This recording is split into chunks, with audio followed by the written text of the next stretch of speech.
So good evening to all students, good evening everyone.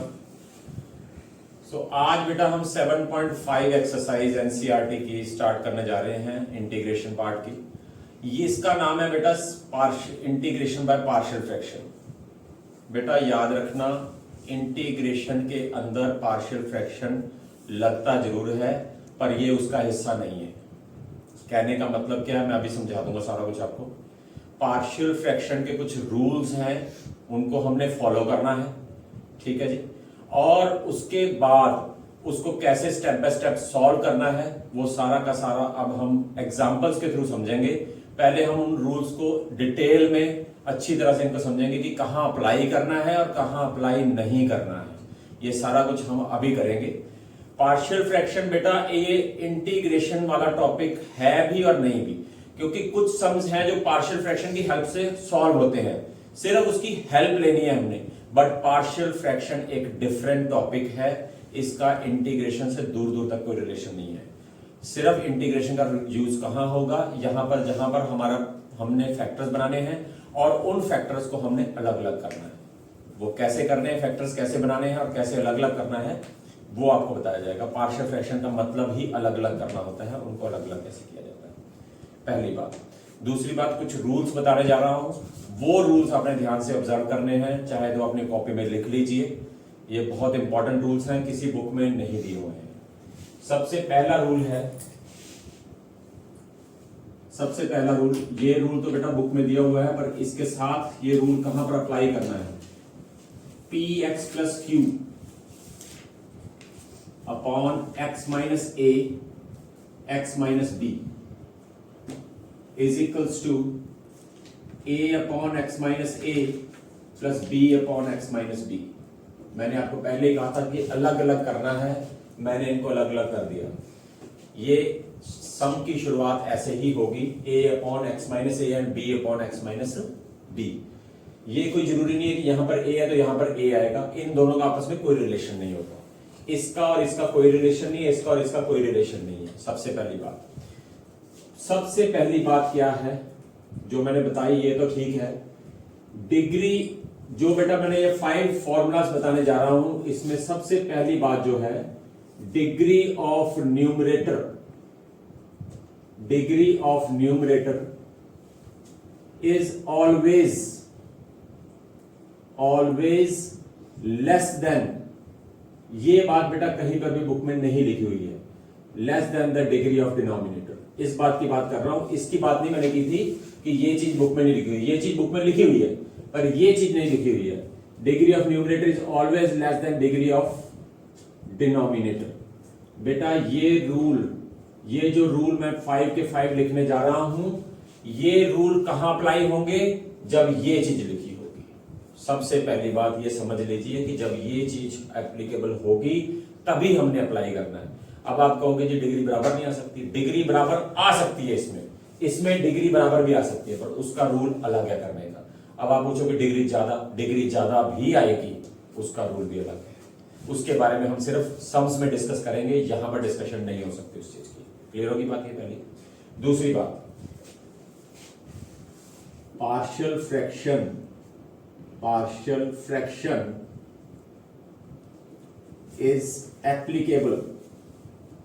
is applicable only in algebraic part। algebraic part पे ये applicable होगा। कहने का मतलब, अगर क्वेश्चन आ जाता है x plus 1 upon sine x minus a sine x minus b, ये एप्लीकेबल नहीं है वहां पर, पहले बता देता हूं। ये एप्लीकेबल सिर्फ और सिर्फ आपका अलजेब्रिक पार्ट में है। हम जितने सम करेंगे सब अलजेब्रिक वाले करेंगे।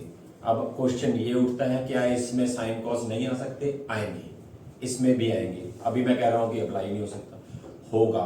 वो कैसे होगा वो भी बता देता हूं। जैसे साइन एक्स आ गया, इसका डेरिवेटिव ऊपर बड़ा होगा, तब हम उसको टी पुट करेंगे तो साइन एक्स बीच में से निकल गया, टी ही आ गया, and T is what? Algebraic part. बात समझ में आती है? ठीक है। एक्सपोनेंशियल बिल्कुल आ सकता है जी, एक्सपोनेंशियल भी आ सकता है। अब वो क्यों आ सकता है, एक्सपोनेंशियल का भी ऐसे हम डेरिवेटिव पुट टी ई इसको टी पुट करेंगे, उसका डेरिवेटिव ऊपर पड़ा होगा, फिर उसको हमने फिर पार्शियल फ्रैक्शन से अलजेब्रिक पार्ट पढ़ने हमने सॉल्व किया। तो कहने का मतलब यही है कि अलजेब्रिक पार्ट पे ये एप्लीकेबल होता है, पर इसका मतलब ये हरगिज नहीं है कि ये इस टाइप के क्वेश्चंस आपको साइन के एक्सपोनेंशियल्स के नहीं आ सकते, आ सकते हैं। उनको करने का तरीका है वो आज हम उसको आज नहीं कल के लेक्चर में या परसों के लेक्चर में हम उसको इवेल्युएट करेंगे, ठीक है, जो उसके बारे में सीखेंगे। दूसरी बात, दो बातें तो मैंने लिख दी। थर्ड थिंग, क्या आपने एक चीज नोट की, यहां पर मैंने पार्शियल फ्रैक्शन अप्लाई किया, क्या मैंने यहां पर इंटीग्रेशन का साइन लगाया? नहीं लगाया। मैंने यही कहा था आपको स्टार्टिंग में कि ये इंटीग्रेशन को इजी बनाने के लिए उसका पार्ट है, पार्शियल फ्रैक्शन अलग चीज है, ये चीज अलग है। जैसे लास्ट ईयर हमने ट्रिग्नोमेट्री की थी ट्रिग्नोमेट्री अलग चीज है। अब मैं कहूं कि डेरिवेटिव मींस ट्रिग्नोमेट्री, तो फिर मेरी बेवकूफी है। ट्रिग्नोमेट्री अप्लाई हो रही है उसके अंदर, ट्रिग्नोमेट्रिक फॉर्मूले हम डेरिवेटिव के अंदर अप्लाई कर रहे हैं। 2 sin थीटा cos थीटा आया था, मैं लिखता हूं तो sin 2 थीटा, मैंने उसका फॉर्मूला अप्लाई कर दिया। पर मैं कहूं कि अगर derivative is a trigonometry, no. Integration is a partial fraction, no. Partial fraction को हमने अप्लाई करना है, उसमें उसको अप्लाई करना है, उसकी हेल्प से हमने इंटीग्रेशन के सम्स को सॉल्व करना है। बट जैसे डेरिवेटिव में हम ये नहीं कह सकते कि डेरिवेटिव इज अ ट्रिग्नोमेट्री और ट्रिग्नोमेट्री इज अ डेरिवेटिव। इसी तरह से integration not a partial fraction और partial fraction is not a, मेरी बात नहीं करूंगी। सो बेटा इंटीग्रेशन का ये पार्ट है, इंटीग्रेशन के सम्स को सॉल्व करने के लिए हम पार्शियल फ्रैक्शन का यूज करते हैं। याद रखिए, जब भी इंटीग्रेशन का सम आएगा, अगर मान लो ऐसे करके मैंने ये सम लिखा हुआ है, ये मान लीजिए ऐसे करके लिखा हुआ है, हम सिर्फ मान रहे हैं, इंटीग्रेशन डालकर यहां पर dx लिख लिया, ये हमने मान लिया और आपने ऐसे लिख दिया, क्लियर होगी बात? ये आपने ऐसे लिख दिया, बहुत सही किया। ये इसके बाद आप जितना मर्जी करते हैं, ये सारा सम गलत हो गया। इंटीग्रेशन में ये एप्लीकेबल नहीं होगा, इंटीग्रेशन नहीं लगेगी बीच में, ठीक है जी, okay. So next second part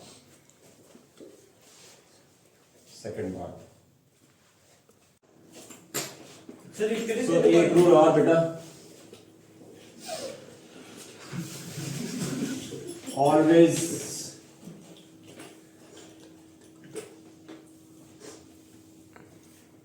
question will be taken out of integration whenever partial fraction is applied.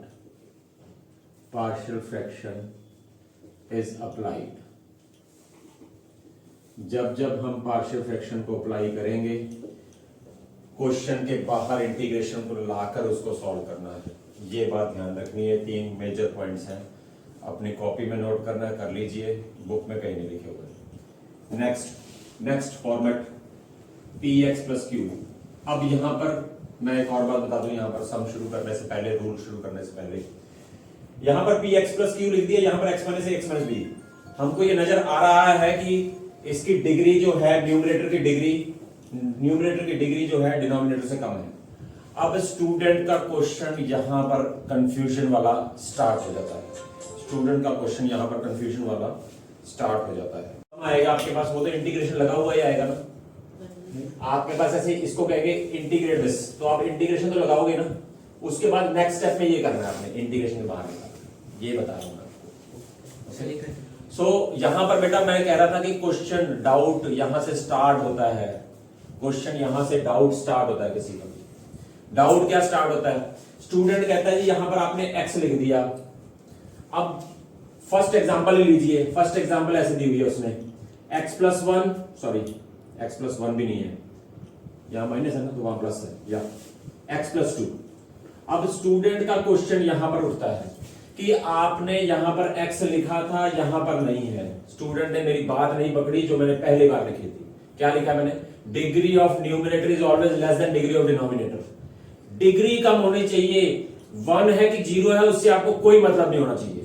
पहली बात। दूसरी बात, स्टूडेंट के दिमाग में ये आता है कि आपने यहां पर माइनस लगाया, यहां पर प्लस आ गया, उससे भी कोई फर्क नहीं पड़ता सम पे। यहीं पर कंफ्यूजन स्टार्ट होती है। आपने सिर्फ इसको टारगेट करना है, इसीलिए मैंने ये पॉइंट्स लिख कर दिए हैं।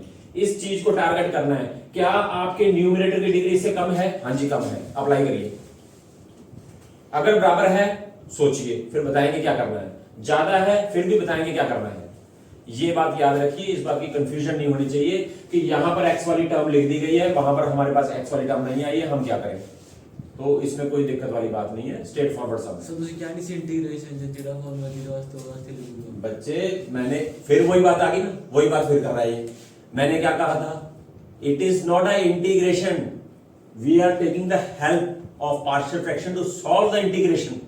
ये इंटीग्रेशन नहीं है जो इसका फॉर्मूला इस पे अप्लाई नहीं हो सकता। मैंने क्या कहा था कि ये इंटीग्रेशन के लिए इसके हेल्प लेनी है हमने। It is not a integration. कहां लगा रहा हूं मैं इंटीग्रेशन का साइन? तो वही बात आप, मैंने ये कहा था कि इंटीग्रेशन में जिसका फॉर्मूला जिसके लिए है उसके लिए ही रहेगा, यही कहा था ना मैंने। तो इट इज जस्ट इंटीग्रेशन लाती ना बाहर आज की क्वेश्चन था। तो जब इसको सॉल्व करूंगा तब तो मैं बाहर ले आया ना उसको सम को, तब तो मैं पार्शियल फ्रैक्शन लगा रहा हूं ना। फर्क नहीं है दोनों में। मैं यहां पर इसकी इंटीग्रेशन थोड़ा कर रहा हूं, मैं तो इसको बाहर लाकर इसकी पार्शियल फ्रैक्शन अप्लाई करूंगा। तो ये पार्शियल फ्रैक्शन है, इसके लिए मैंने ये नहीं कहा। मैंने ये कहा था कि इंटीग्रेशन में जिसका फॉर्मूला जिसके लिए उसके लिए रहेगा। क्या ये इंटीग्रेशन है? तो फिर कैसे? इसीलिए तो ये पॉइंट्स लिख कर दिए हैं। पॉइंट्स इसलिए तो लिखे हैं ये, ताकि आपको पता लग सके।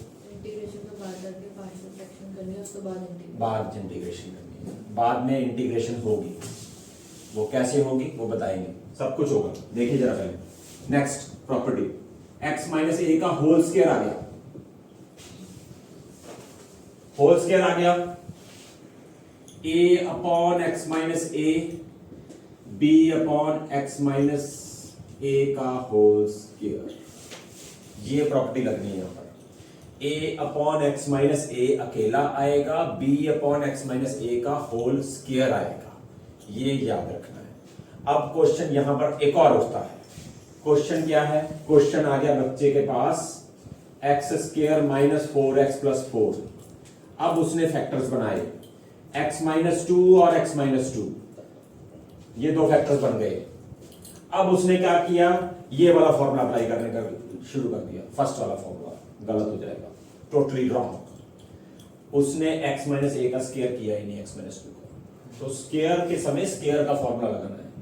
अगर बराबर नहीं है तब हमने ये वाला फॉर्मूला लगाना है। डिफरेंस को समझिए, यहां पर a और b लिखा है, a और a नहीं लिखा है। सिमिलर वे में यहां पर x माइनस 2 आ गया है, तो x माइनस 2 का स्क्वायर लगाकर फिर ये फॉर्मूला अप्लाई करना है। अगर आप ये फॉर्मूला अप्लाई करोगे आपका सम गलत हो जाएगा। मैं पहले बता रहा हूं, a और b की वैल्यूज नहीं निकलेंगी। हमने a और b की वैल्यूज निकालनी है पार्शियल फ्रैक्शन को सॉल्व करके, उसके बाद इंटीग्रेशन करनी है। तो वो a और b की वैल्यूज आपकी नहीं निकलेंगी। हाँ जी सर जी, p ਦੇ ਨਾਲ अगर y देता हूं तो फिर कितना करना? पार्डन, ऐसे नहीं होगा। ऐसे ना sir? With respect to dx कर रहे हैं। अगर p के साथ y दिया होगा तो वो तो कांस्टेंट है, बाहर आ जाएगा। क्या प्रॉब्लम है? क्या प्रॉब्लम है? Third formula is same as that of first formula. x minus ए, x माइनस बी, x माइनस सी, a upon x minus A, b upon x minus B, c upon x minus c। This is the formula. Is that clear to everyone? a upon x minus a, b upon x minus b, c upon x minus c। and the fourth one, याद रखिए फिर वही concept है। ये पांचों के लिए यही फॉर्मूला अप्लाई होना, यही चीज होनी चाहिए। Degree of numerator is always less than degree of denominator, तभी ये अप्लाई होंगे। यहां पर देखिए x into x, x cube, ऊपर क्या है? एक्स स्क्वायर है। अगर x लिखा है तो भी कोई दिक्कत नहीं होनी चाहिए, और अगर अकेला मैंने r लिख दिया तो भी दिक्कत नहीं होनी चाहिए। ये अप्लाई होगा आपके पास, ये फॉर्मेट ही लगेगा। ओके, अब यहां पर नेक्स्ट फॉर्मूला आता है px स्क्वायर, चलिए लगा लीजिए, कोई फर्क नहीं पड़ता, upon x minus a, x minus b का whole square. x minus a x minus b का होल स्क्वायर। अब स्टूडेंट के मन में कंफ्यूजन पैदा होती है, वो क्या पैदा होगी, पहले हम फॉर्मूला लगा लें फिर बताते हैं।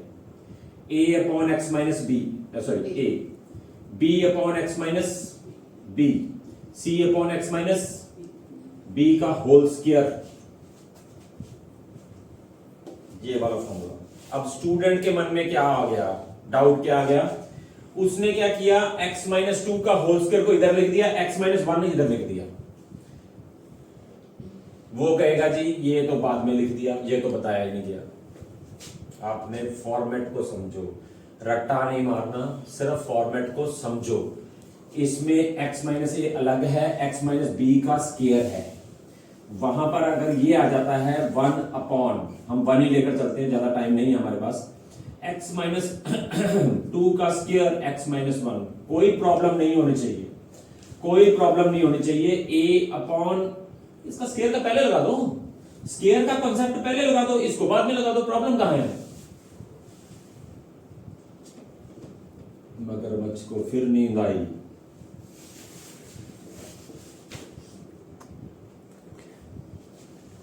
इसको पहले अप्लाई कर दीजिए स्क्वायर को, इसको बाद में, कोई दिक्कत नहीं है। ये नहीं है कि ये बता दिया जी, अब अगर ये पहले लिख दिया ये बाद में लिख दिया तो मैं तो नहीं करता, मुझे कौन सा बताया गया, ये चीज नहीं होनी चाहिए। मैं बता रहा हूं ना, ये चीज, ये कंफ्यूजन आती हैं, ये हमेशा, मैं ये इतनी डिटेल में इस बार फर्स्ट टाइम हो रहा है। मैं डायरेक्ट ये फॉर्मूले लिख देता हूं, बच्चों को ये बता देता हूं कि डिग्री ऑफ न्यूमरेटर ऐसा होनी चाहिए, बस बात खत्म। और उसके बाद और फिर कंफ्यूजन स्टार्ट। कंफ्यूजन कहां स्टार्ट होगी, पहले यहां पर x माइनस 2 x माइनस 2, सबसे पहले कंफ्यूजन यहां पर। दूसरी कंफ्यूजन कहां स्टार्ट हुई, दूसरी कंफ्यूजन कहां स्टार्ट हुई, यहां पर, ये ऊपर की डिग्री x है अकेली, यहां पर आपने 1 वाला तो बताया ही नहीं हमें। तीसरी कंफ्यूजन कहां स्टार्ट हुई, यहां पर x आ गया, यहां पर 3 है, यहां पर x ही है, आपने तो हमें x स्क्वायर वाला बताया था, ये तो बताया ही नहीं, या कांस्टेंट आ गया, हमें तो बताया ही नहीं। चौथी कंफ्यूजन कहां आ गई, ये उल्ट उल्ट लिख दिए, इसको पहले लिख दिया इसको बाद में। ये सारी कंफ्यूजन होती हैं, इसीलिए इतनी डिटेल में जा रहा हूं, नहीं तो अभी तक तो पक्का ये इसकी थ्योरी खत्म कर देता। And the last fifth one क्या है, फिफ्थ वन क्या है, p x square plus q x plus r upon x minus a x square plus b x plus c. जब किसी के फैक्टर ना बनते हो, जब किसी के फैक्टर ना बनते हो, उसके साथ एक लीनियर टर्म, लीनियर मींस जिसकी पावर 1 होती है, होना जरूरी है। उसके साथ एक लीनियर टर्म होनी जरूरी है।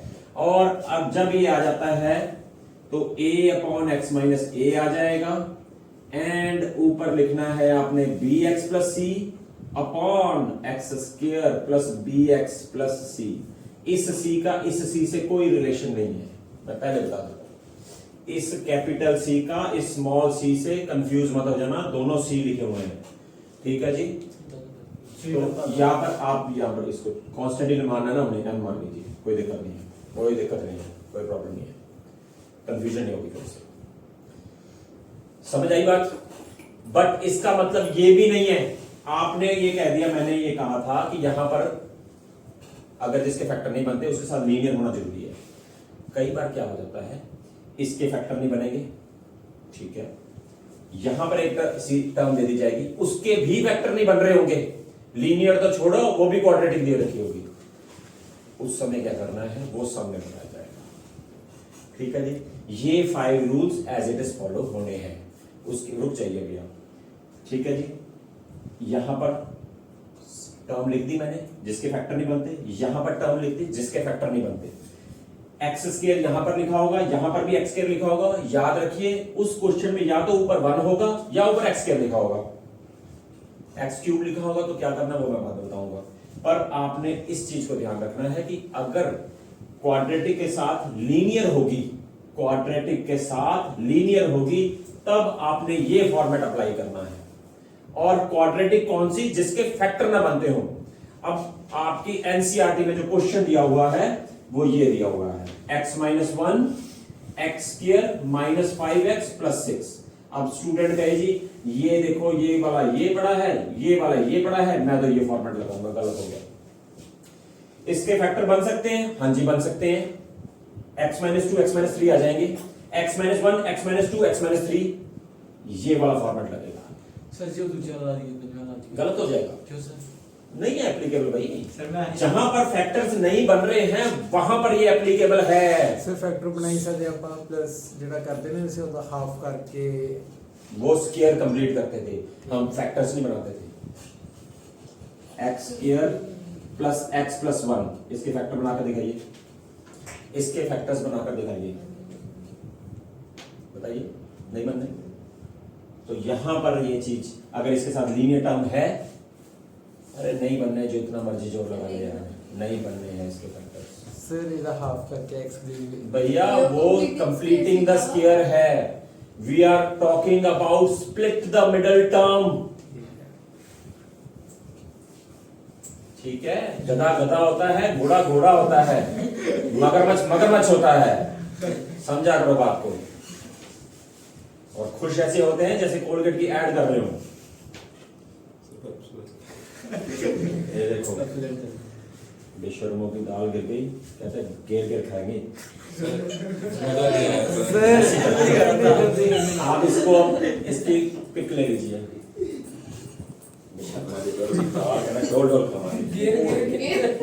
हाँ जी बेटा, जो अभी समझे हैं हमने, फॉर्मेट सारे समझे थे 5 के 5, उसके बेसिस पे आज हम सिर्फ एक एग्जांपल करेंगे।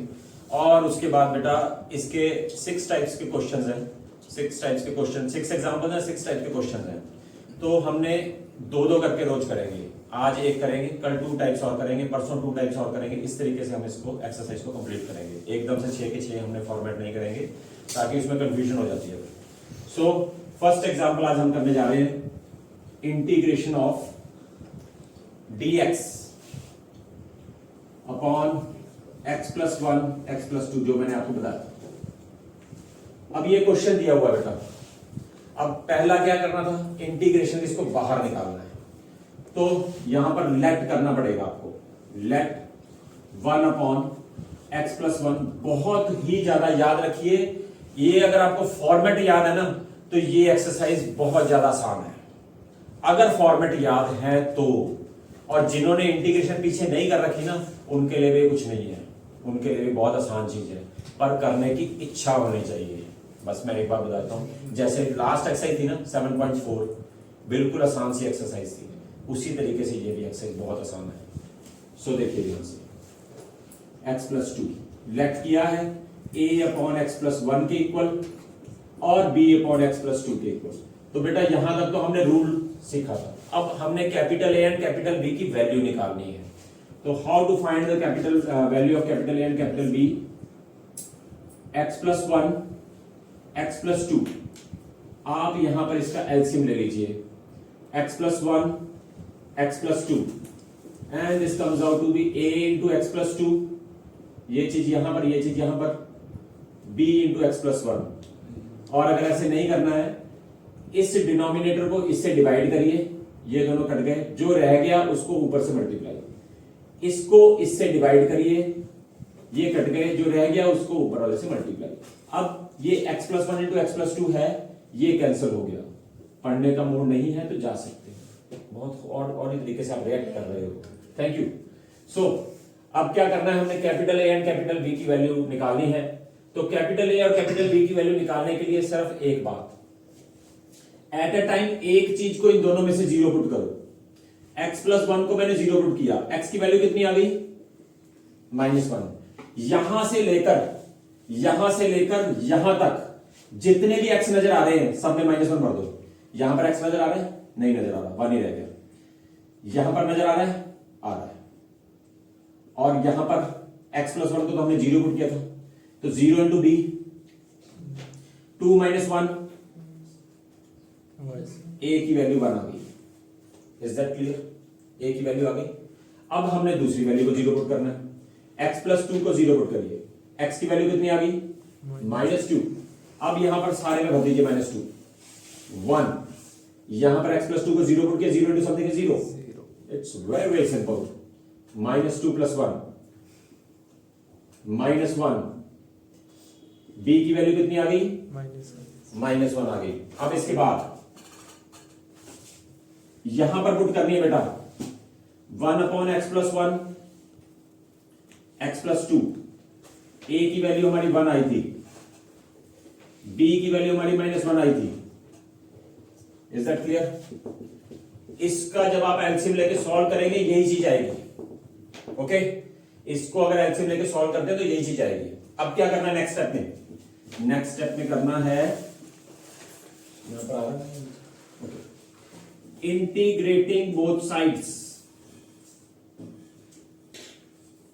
integrating both sides, and what it becomes? dx upon x+1 x+2 and dx upon x+1 dx upon x+2। इसकी इंटीग्रेशन नहीं, अब इसकी होगी इंटीग्रेशन, क्योंकि ये चीज इसके इक्वल आ चुकी है। तो हो गया। अब क्या रह गया?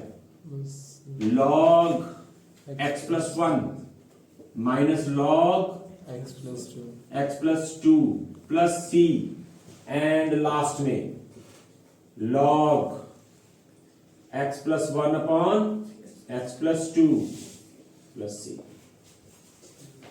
finished? this is the partial fraction। क्या मुश्किल था? ध्यान से करते पहले से तो वो भी आते बेटा। तो पहले बता रहा हूँ कि वो पिछली 7.4, 7.5 भी बहुत आसान है, 7.6 भी बहुत आसान है। मैं पहले बता रहा हूँ आपको, कोई ज़्यादा मुश्किल वाली बात नहीं है। और इसके साथ के होमवर्क की एक और करा ओके। फिर इस चैप्टर में क्या करते हैं? वीडियो बंद कर।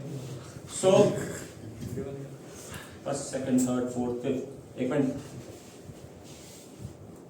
Homework 7.5, first 5 questions and